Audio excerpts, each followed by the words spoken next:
vector analysis and moments of forces. So, number 4 na tayo. So, the tension in the cable BD is 1 kilonewton. As a result, cable BD exerts a 1 kilonewton force on the ball at the B that points from B towards D. So, determine the moment of this force about point A. So, aalamin daw natin yung moment of this force BD about this point A, no? So, ang mangyayari dito is magiging, or ang gagamitin natin is magko-cross product tayo ng moment of force force BD about A, no? Yung kailangan natin is yung force vector BD, cross product natin siya sa AB, no? So pag nag cross product, so position vector AB, no? So ayun yung formula natin for this problem. So isa-isa natin siya hanapin ngayon, no? So bakit ganyan? Bakit nga ba ganyan? Pero ganun yun kapag magmo-moment ka. So, diba usually kapag nag-cross product ka, makuha mo na agad.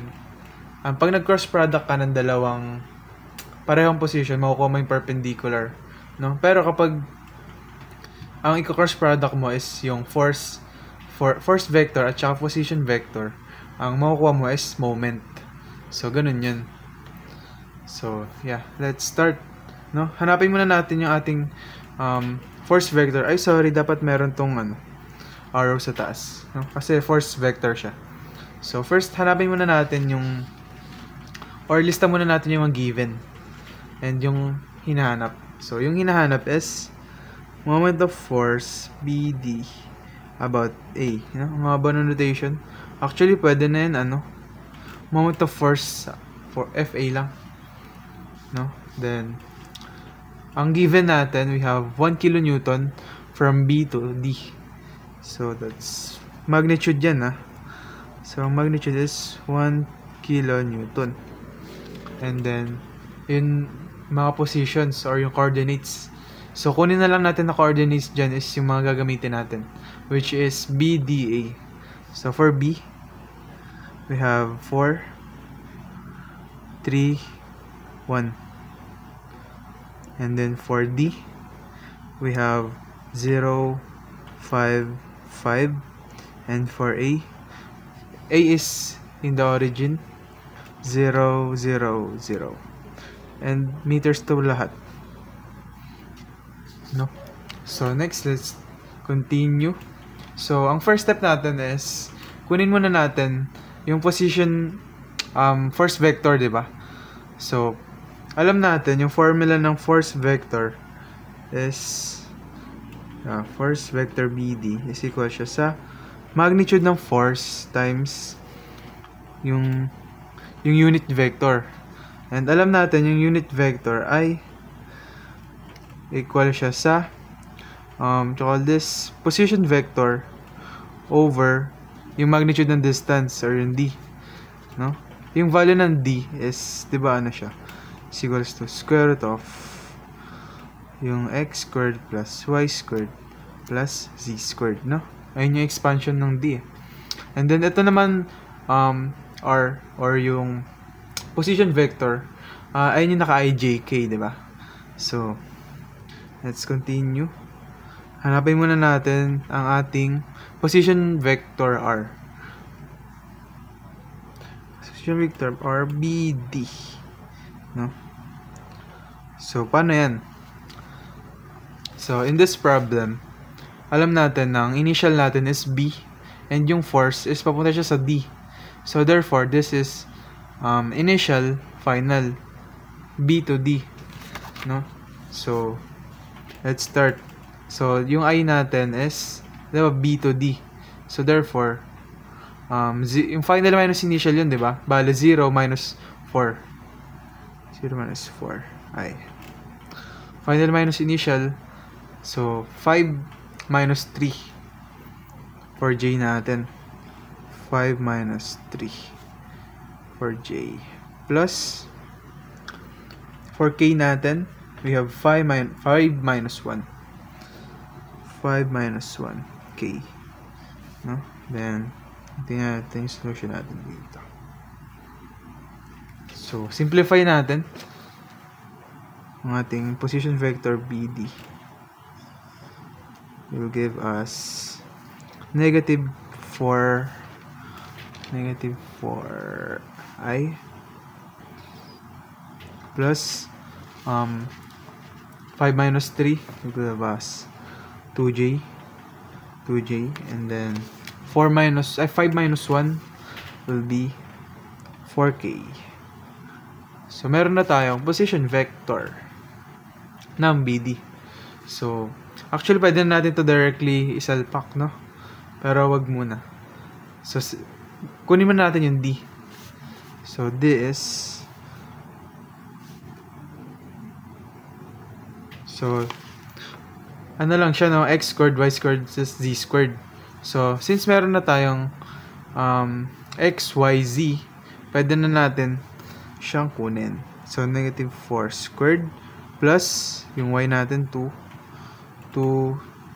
squared plus yung 4 squared. So, pag sinimplify natin to or tinype natin sa calculator, this will give us 6. Yan. So, salpak na natin siya sa formula natin. So, first vector BD is equal siya sa aning magnitude natin 1 kilonewton. 1 kilonewton multiply sa ating position vector or position vector BD, negative 4i plus 2j plus 4k all over yung kinuha natin na d, which is 6. So, after nyan, distribute lang natin to and paghiwalay-hiwalay na natin tong fraction na to. So, therefore, this will give us first vector BD is equals to negative 4i over 6. No? So, plus 2 over 6 plus 4 over 6 ulit. And yung unit na ito is kilonewton. So, for next step natin, meron na tayong first vector BD, meron tayong first vector BD. So, hahanapin natin ngayon yung position vector AB. So, ito. Position vector AB. Position vector AB. So, AB. So, A to B. So, therefore, initial natin si A, final natin si B.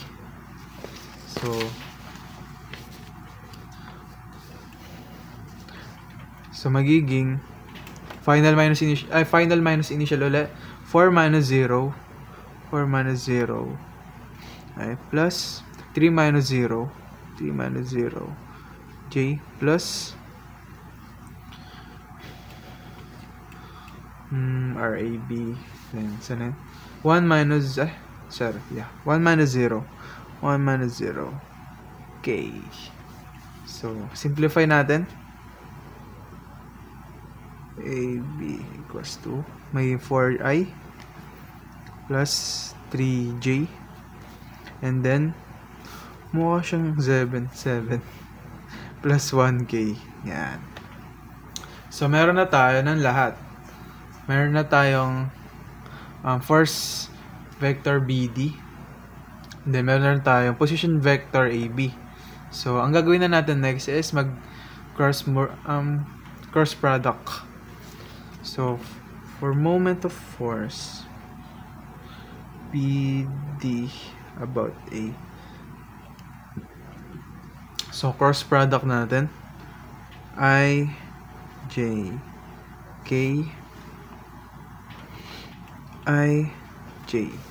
So, yung magnet ay yung ano natin, force vector. Isa na yung force vector natin. Ito.